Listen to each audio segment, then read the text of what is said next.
राधे राधे, हरे कृष्णा। प्रिय श्रोताओं, आज अपने मन को शांत कर भगवान श्री हरि पर पूर्ण विश्वास रखते हुए इस दुर्लभ और पुण्यदायी एकादशी की कथा पूरे भाव से सुनिए, क्योंकि जब कथा श्रद्धा से सुनी जाती है तो वह केवल कथा नहीं रहती, वह कृपा बनकर जीवन में उतर आती है। तो सभी प्रेम से बोलिए श्री लक्ष्मी नारायण भगवान की जय, पुत्रदा एकादशी की जय। धर्मराज युधिष्ठिर भगवान श्री कृष्ण से बोले, श्री कृष्ण, आपने शुभ कारिणी सफला एकादशी का वर्णन किया, अब कृपा करके शुक्ल पक्ष की एकादशी का महत्व भी बतलाइए। उसका क्या नाम है, कौन सी विधि है और उसमें किस देवता का पूजन किया जाता है। तब भगवान श्री कृष्ण ने इस प्रकार कहा, राजन, पौष के शुक्ल पक्ष की जो एकादशी है उसे बतलाता हूँ, सुनो। महाराज, संसार के हित की इच्छा से अब मैं इसका वर्णन करता हूँ। राजन, अन्य एकादशी व्रतों की विधि से ही यत्न पूर्वक इसका व्रत करना चाहिए। इसका नाम पुत्रदा है और ये सब पापों को हरने वाली उत्तम तिथि है। समस्त कामनाओं और सिद्धियों के दाता भगवान नारायण इस तिथि के अधिदेवता है। चराचर प्राणियों सहित समस्त त्रिलोकों में इससे बढ़कर दूसरी कोई तिथि नहीं है। पूर्व समय की बात है, भद्रावती पुरी में राजा सुकेतुमान राज्य करते थे। उनकी रानी का नाम चंपा था। राजा को बहुत समय तक कोई वंशधर पुत्र नहीं प्राप्त हुआ, इसीलिए दोनों पति पत्नी सदा चिंता और शोक में डूबे रहते थे। राजा के पितर उनके दिए हुए जल को शोकोक्षवास में गर्म करके पीते थे। राजा के बाद कोई ऐसा नहीं दिखाई देता जो हम लोगों का तर्पण करेगा, ये सोचकर पितर भी दुखी रहते थे।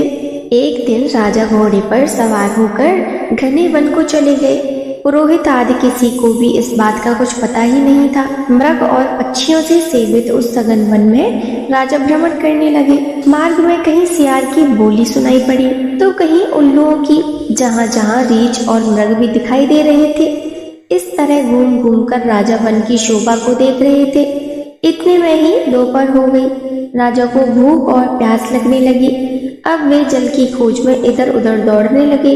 किसी पुण्य के प्रभाव से उन्हें एक उत्तम सरोवर दिखाई दिया, जिसके समीप मुनियों के बहुत से आश्रम थे और सौभाग्यशाली नरेश ने उन आश्रमों की ओर देखा। उस समय शुभ की सूचना देने वाले शकुन होने लगे। राजा का दाहिना नेत्र और दाहिना हाथ फड़कने लगा, जो कि उत्तम फल की सूचना दे रहा था। सरोवर के तट पर बहुत से मुनि वेद पाठ कर रहे थे। उन्हें देखकर राजा को बड़ी प्रसन्नता हुई और वे घोड़े से उतरकर मुनियों के सामने खड़े हो गए। फिर अलग अलग उन सब की वंदना करने लगे। वे मुनि उत्तम व्रत का पालन करने वाले थे। तब मुनि बोले, राजन, हम लोग तुम पर प्रसन्न हैं। राजा बोले, आप लोग कौन हैं और आपके नाम क्या है और आप लोग किस लिए यहाँ एकत्रित हुए हैं, ये सब सच सच बताइए। तब मुनि बोले, राजन, हम लोग विश्वदेव हैं, यहाँ स्नान करने के लिए आए हैं। माघ निकट आया है। आज से 5वें दिन माघ का स्नान आरंभ हो जाएगा और आज ही पुत्रदा नाम की एकादशी है, जो व्रत करने वाले मनुष्यों को पुत्र देती है। तब राजा ने हाथ जोड़कर कहा, विश्वदेव, यदि आप लोग मुझ पर प्रसन्न हैं तो मुझे भी पुत्र दीजिए। तब मुनि बोले, राजन, आज के दिन ही पुत्रदा नाम की एकादशी है। इसका व्रत बहुत विख्यात है। तुम आज इस उत्तम व्रत का पालन करो। महाराज, भगवान केशव की कृपा से तुम्हें पुत्र अवश्य ही प्राप्त होगा। भगवान श्री कृष्ण कहते हैं, युधिष्ठिर, इस प्रकार उन मुनियों के कहने से राजा ने पुत्रदा एकादशी का व्रत का पालन किया। महर्षियों के उपदेश के अनुसार विधि पूर्वक पुत्रदा एकादशी का अनुष्ठान किया। फिर द्वादशी को पारण करके मुनियों के चरणों में बारंबार मस्तक झुकाकर राजा अपने घर आए। इसके कुछ ही समय बाद रानी ने गर्भ धारण किया। प्रसव काल आने पर पुण्यकर्मा राजा को अत्यंत तेजस्वी पुत्र रत्न की प्राप्ति हुई, जिसने अपने गुणों से अपने पिता को संतुष्ट कर दिया। वह प्रजाओं का पालक हुआ। भगवान श्री कृष्ण युधिष्ठिर महाराज से कहते हैं, इसीलिए राजन, पुत्रदा का उत्तम व्रत अवश्य करना चाहिए। मैंने लोगों के हित की इच्छा से तुम्हारे सामने इसका वर्णन किया है। जो मनुष्य एकाग्रचित होकर पुत्रदा का व्रत करते हैं वे इस लोक में पुत्र पाकर मृत्यु के पश्चात स्वर्गगामी होते हैं और इस महात्म्य को पढ़ने और सुनने से अग्निष्टोम यज्ञ का फल मिलता है। ये थी पुत्रदा एकादशी की कथा। अब सुनिए 11 माता की कथा और आरती। एक बार एक राज्य का राजा बहुत ही बुद्धिमान और बलशाली था। वह राजा हमेशा अपनी प्रजा का भी बहुत अच्छे से ध्यान रखता था। प्रजा भी राजा को बहुत प्रेम करती थी। राजा की 2 बेटियां थीं। राजा अपनी दोनों बेटियों से बहुत स्नेह करता था। राजा की छोटी बेटी दिखने में बहुत सुंदर और आकर्षित थी और राजा की बड़ी बेटी छोटी बेटी के मुकाबले थोड़ी कम सुंदर थी। राजा की छोटी बेटी माता की पूजा किया करती थी और सभी लोग राजा की छोटी बेटी से बहुत प्रेम करते थे, उसकी प्रशंसा किया करते थे। राजा भी अपनी छोटी बेटी को बड़ी बेटी से अधिक प्रेम करता था, जिसके कारण राजा की बड़ी बेटी को अपनी ही छोटी बहन से बहुत नफरत होने लगी थी। धीरे धीरे समय बीता। दोनों राजकुमारियां जब बड़ी हो गईं, तब पड़ोस के राज्य में रहने वाला एक राजकुमार राजा की बड़ी बेटी के लिए रिश्ता लेकर आया। लेकिन जैसे ही उस राजकुमार की दृष्टि राजा की छोटी बेटी पर पड़ी, तो वो राजकुमार राजा की छोटी बेटी पर आकर्षित हो गया और छोटी बेटी से पहली ही नजर में प्रेम करने लगा। उस राजकुमार ने अब राजा की बड़ी बेटी के साथ विवाह करने से मना कर दिया। उसने राजा से कहा कि महाराज, मैं तो आपकी छोटी बेटी से ही विवाह करना चाहता हूँ। ये सब देखकर अब तो राजा की बड़ी बेटी अपनी छोटी बहन से बहुत अधिक क्रोधित हो गई और राजा की बड़ी बेटी ने अपनी छोटी बहन को अपना सबसे बड़ा शत्रु मान लिया। राजा की बड़ी बेटी ने अपनी छोटी बहन से बदला लेने का निर्णय किया, तो राजा की बड़ी बेटी ने अपनी छोटी बहन को जान से ही मारने का उपाय सोचा। अब बड़ी बेटी ने अपनी छोटी बहन को मारने के लिए सबसे पहले एक लड्डू में जहर मिलाकर अपनी छोटी बहन को खाने को दे दिया। छोटी बहन बहुत भोली थी, उसे अपनी बड़ी बहन के षड्यंत्र के बारे में कुछ भी नहीं पता था, तो उसने वो लड्डू खा लिया। लेकिन आश्चर्य की छोटी बहन को लड्डू खाने के बाद भी कुछ नहीं हुआ, तो बड़ी बहन ये सब देखकर बहुत आश्चर्यचकित रह गई। लेकिन अब भी बड़ी बहन ने हार नहीं मानी। जब एक रात उसकी छोटी बहन कमरे में सो रही थी, तो उसने एक मटके में सांप रखकर उसके कमरे में छोड़ दिया। लेकिन सांप भी छोटी बहन का कुछ नहीं बिगाड़ पाया, जिसके बाद बड़ी बहन ने अपनी छोटी बहन से कहा कि चलो बहन, हम लोग कुएं से पानी भर कर लाते हैं। छोटी बहन चलने के लिए तैयार हो गई। तब पानी भरने के बहाने बड़ी बहन उसे कुएं के पास ले गई और कुएं में धक्का दे दिया। लेकिन तब भी छोटी बहन को कुछ नहीं हुआ, क्योंकि हर बार 11 माता उसकी रक्षा कर रही थी और उधर बड़ी बहन अपने सारे प्रयास के बाद भी लगातार असफल हो रही थी, जिस कारण वह और अधिक क्रोधित हो गई। फिर उसने अपनी छोटी बहन के पास जाकर उससे प्रश्न किया कि मेरी छोटी बहन, क्या तुमको पता है कि भगवान ने सबकी मृत्यु एक निश्चित समय पर लिखी है और कैसे तुम्हारी या मेरी मृत्यु होगी, क्या तुम ये जानती हो? तब छोटी बहन ने अपनी बड़ी बहन को बताया कि हाँ दीदी, बाकी का तो नहीं पता, लेकिन मैं जानती हूँ कि मेरी मृत्यु कैसे होगी। छोटी बहन से ये सारी बात सुनकर अब तो बड़ी बहन मन ही मन प्रसन्न होने लगी। तब उसने छोटी बहन से कहा कि बहन, तब मुझे बताओ कि तुम्हारी मृत्यु का राज क्या है। अब छोटी बहन ने अपनी बड़ी बहन से कहा कि दीदी, मेरी मृत्यु तो एक तोते में है, तो तोते के गले में एक हार है, उससे ही मेरी मृत्यु होगी। जब तक कोई भी व्यक्ति तोते को मारकर उस हार को अपने गले में पहनेगा, तो मैं मूर्छित हो जाऊंगी और जैसे ही उस हार को अपने गले से उतारेगा, तो मैं वापस जीवित हो जाऊंगी। अपनी छोटी बहन की मृत्यु का राज जानकर अब तो बड़ी बहन बड़ी खुश हो गई। अब उसने अपनी छोटी बहन को मारने के लिए उस पालतू तोते को ढूंढना शुरू किया। उधर छोटी बहन को इस बात का आभास हो गया था कि कोई तो है जो उसकी जान लेना चाहता है, जिसके लिए एक रात वह अपने पिताजी के पास गई। उसने अपने पिताजी से कहा कि पिताजी, मेरी मृत्यु के बाद आप मुझे जलाइएगा मत, आप मुझे अपनी पुरानी वाली हवेली में एक पलंग पर लिटाकर छोड़ दीजिएगा। अपनी छोटी बेटी की ये बातें सुनकर राजा बड़ा आश्चर्यचकित हो गया। लेकिन राजा ने अपनी छोटी बेटी से पूछा कि बेटी तुम ये क्या कह रही हो। तब राजा की छोटी बेटी ने बताया कि पिताजी, समय किसी के लिए नहीं रुकता, क्या पता कब किसको क्या हो जाए, इसका किसी को कुछ नहीं पता। तब राजा ने उससे कहा कि तुम ऐसी बातें क्यों करती हो, 2-3 दिन बाद तो तुम्हारा विवाह होना है। लेकिन छोटी बेटी ने अपने पिताजी को ऐसा ही करने पर मजबूर कर दिया और उनसे वचन भी ले लिया। तब राजा ने अपनी छोटी बेटी की बात स्वीकार कर ली और फिर समय आने पर 2-3 दिन के बाद जब विवाह का समय आया तब राजकुमार बारात लेकर आया।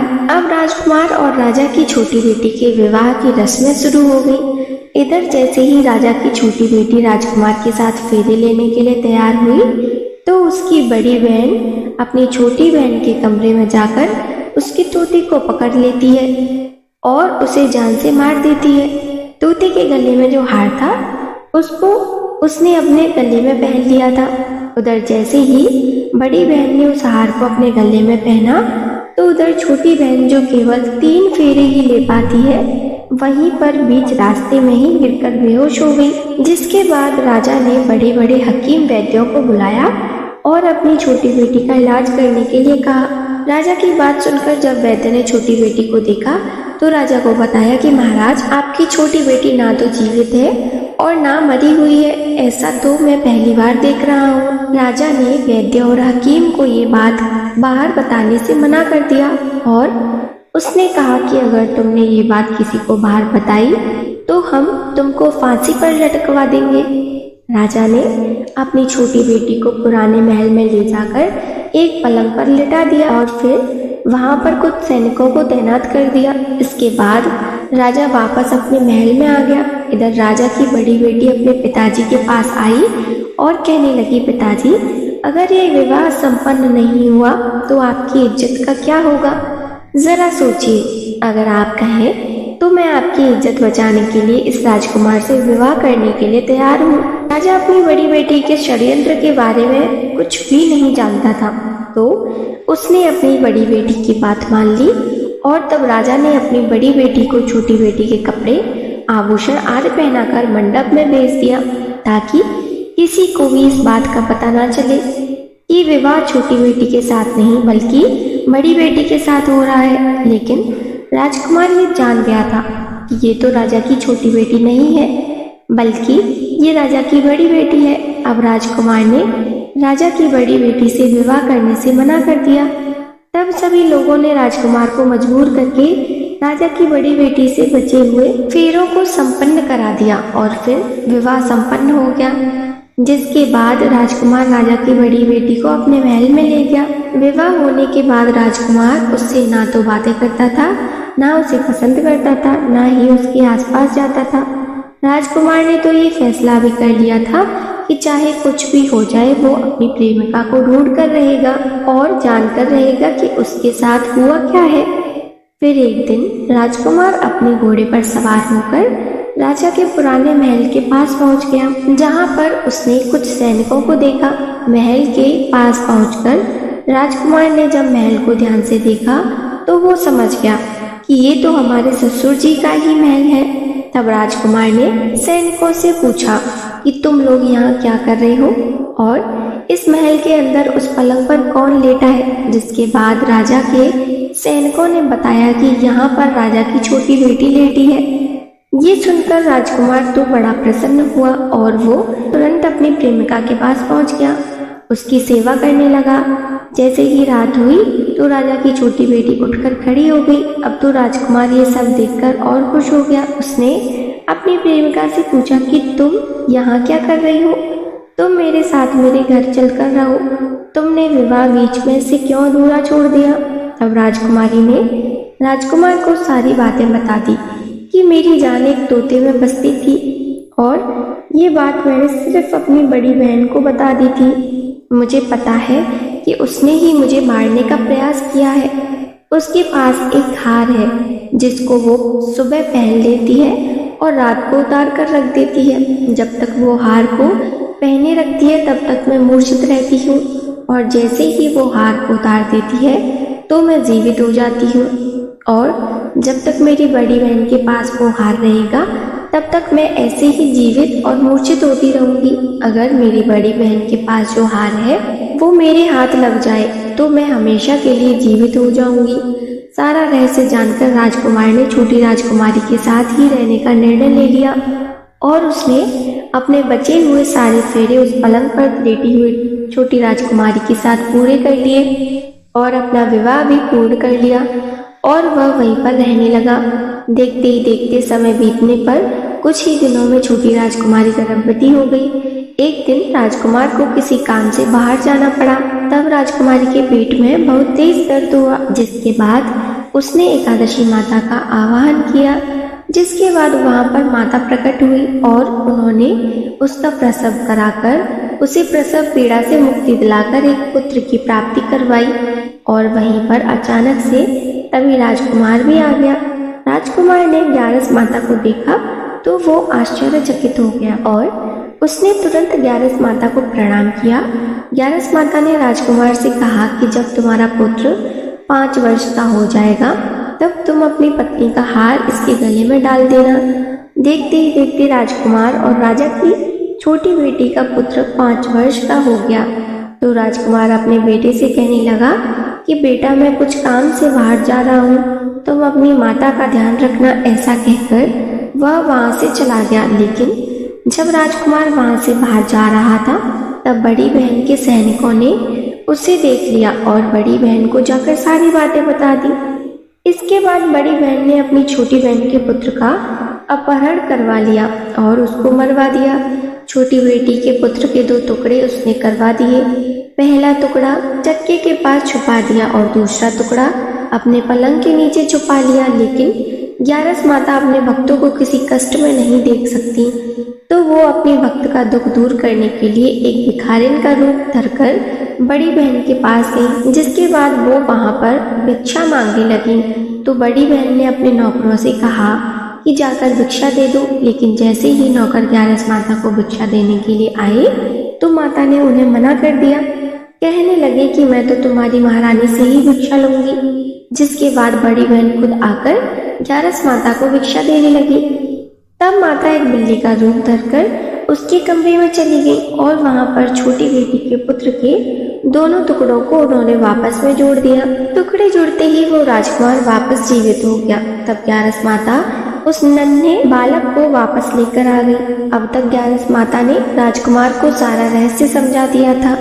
अब राजकुमार अपने बेटे को लेकर बड़ी राजकुमारी के पास गया और कहने लगा कि अगर तुम इसका ध्यान अच्छे से रखोगी तभी मैं तुमसे बात करूंगा। अब वह नन्हा बालक बड़ी राजकुमारी के पास रहने लगा।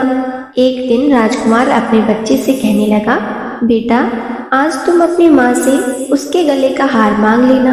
अपने पिता की बात मानकर नन्हा राजकुमार अपनी माँ के पास गया और कहने लगा, माँ, मुझे तुम्हारा हार चाहिए। ये सुनकर बड़ी राजकुमारी पहले तो बहुत क्रोधित हुई, पर उसे याद आया कि राजकुमार ने कहा था कि अगर मैं इस बच्चे का ध्यान अच्छे से रखूंगी तो ही वो मुझसे अच्छे से बात करेंगे। जिस कारण उसने अपने गले में पहना हुआ वो हार उस बालक को दे दिया और बालक ने वो हार तुरंत ले जाकर अपने पिता को दे दिया। तभी राजकुमार अपने बेटे को लेकर वहां से जाने लगा और अपनी पत्नी से कहने लगा कि मैं आज शाम को तुम्हारे साथ आकर खाना खाऊंगा। ऐसा कहकर वो अपने बेटे को लेकर वहां से चला गया। जिसके बाद वो सीधा राजा के पास गया तो उन्हें सारी बातें सच सच बता दी। राजा अपनी बड़ी बेटी की सारी करतूतें सुनकर बहुत क्रोधित हुए। साथ ही उन्होंने अपनी ही परवरिश पर दोष भी लगाया और इसके अलावा राजकुमार को अपनी छोटी बेटी के साथ रहने के लिए आदेश दे दिया। इस प्रकार ग्यारस माता की कृपा से राजकुमार और राजा की छोटी बेटी अपने पुत्र के साथ सुखपूर्वक रहने लगे। प्रेम से बोलिए एकादशी माता की जय। ओम जय जगदीश हरे, स्वामी जय जगदीश हरे। भक्त जनों के संकट, दास जनों के संकट, क्षण में दूर करे। ओम जय जगदीश हरे। जो ध्यावे फल पावे, दुख बिन से मन का। स्वामी दुख बिन से मन का। सुख संपत्ति घर आवे, सुख संपत्ति घर आवे, कष्ट मिटे तन का। ओम जय जगदीश हरे। मात पिता तुम मेरे, शरण गहूँ मैं किसकी। स्वामी शरण गहूँ मैं किसकी। तुम बिन और न दूजा, तुम बिन और न दूजा, आस करूँ मैं जिसकी। ओम जय जगदीश हरे। तुम पूर्ण परमात्मा, तुम अंतर्यामी। स्वामी तुम अंतर्यामी। पार ब्रह्म परमेश्वर, पार ब्रह्म परमेश्वर, तुम सबके स्वामी। ओम जय जगदीश हरे। तुम करुणा के सागर, तुम पालन करता। स्वामी तुम पालन करता। मैं मूरख खल कामी, मैं मूरख खल कामी, कृपा करो भरता। ओम जय जगदीश हरे। तुम हो एक अगोचर, सबके प्राणपति। स्वामी सबके प्राणपति। किस विध मिलूं दयामय, किस विध मिलूं दयामय, तुमको मैं कुमति। ओम जय जगदीश हरे। दीन बंधु दुख हरता, ठाकुर तुम मेरे। स्वामी रक्षक तुम मेरे। अपने हाथ उठाओ, अपनी शरण लगाओ, द्वार पड़ा मैं तेरे। ओम जय जगदीश हरे। विषय विकार मिटाओ, पाप हरो देवा। स्वामी पाप हरो देवा। श्रद्धा भक्ति बढ़ाओ, श्रद्धा भक्ति बढ़ाओ, संतन की सेवा। ओम जय जगदीश हरे। ओम जय जगदीश हरे। स्वामी जय जगदीश हरे। भक्त जनों के संकट, दास जनों के संकट, क्षण में दूर करे। ओम जय जगदीश हरे।